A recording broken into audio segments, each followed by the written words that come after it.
Numbers from Nanos Research showing the Liberals, as of this morning, the Liberals leading at nearly, well, you can see it there on your screen, 45%.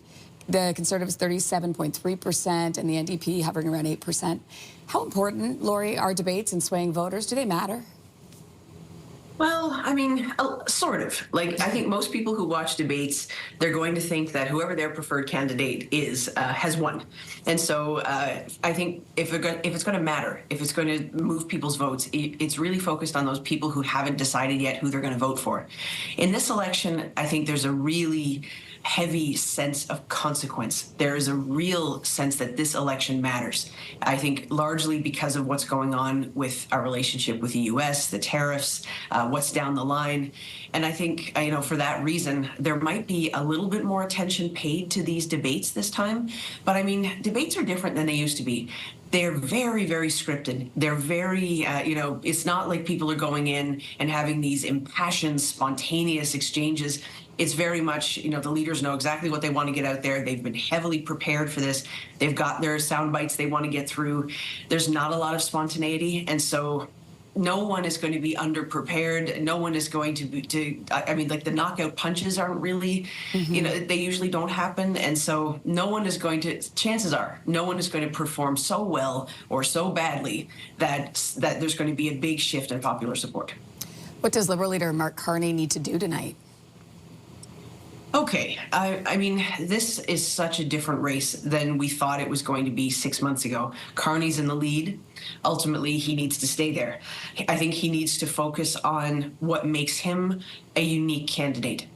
I mean, I think in the last couple of days, and although that poll that you showed earlier has the Liberals quite clearly ahead, but in the last few days, some of the polls have shown a bit of a tightening, that the Liberals were dropping a bit, the Conservatives coming up a bit. And I think that probably has a lot to do with the fact that Trump hasn't been talking at us so much. And so that kind of takes a bit of the focus off of that economic uncertainty question.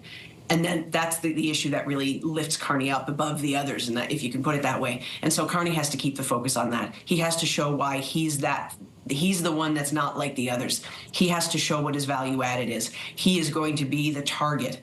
Everybody has, all the opposition parties thought the Liberals were going to go splat and they were all going to pick among the ruins and they were going to be better off. But now Carney's in the lead. And so he will definitely be that focus tonight. So what does that mean for the Conservative leader, Pierre Poilievre? We know he's a comfortable French speaker. What does he need to do tonight? Okay, so I mean, I think, as you say, he's more comfortable in French. He doesn't have to worry about that. I think, Carney is going to have to manage this reality of being ganged up on in his second language, and just kind of manage to not take the bait around that stuff and not lose his own message. For Poilievre, honestly, the likelihood that the Conservatives are going to do really well in Quebec is probably pretty low. So it's not like he's got as much riding on it. And I don't think he is going to be the target by any means. He wants to come across, I think, as someone who is more comfortable in French, is aware of the issues that are going on in Quebec, is sensitive to those things, is connecting with voters.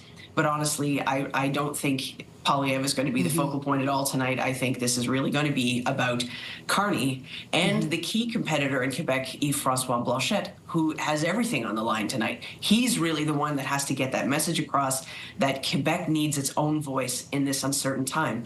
And Carney is so popular in Quebec that Blanchet is really the one who has to make a real breakthrough tonight. We'll be watching that closely. Laurie Turnbull, thanks so much for joining us this morning. Appreciate the tee up. Thank you, too. Take care.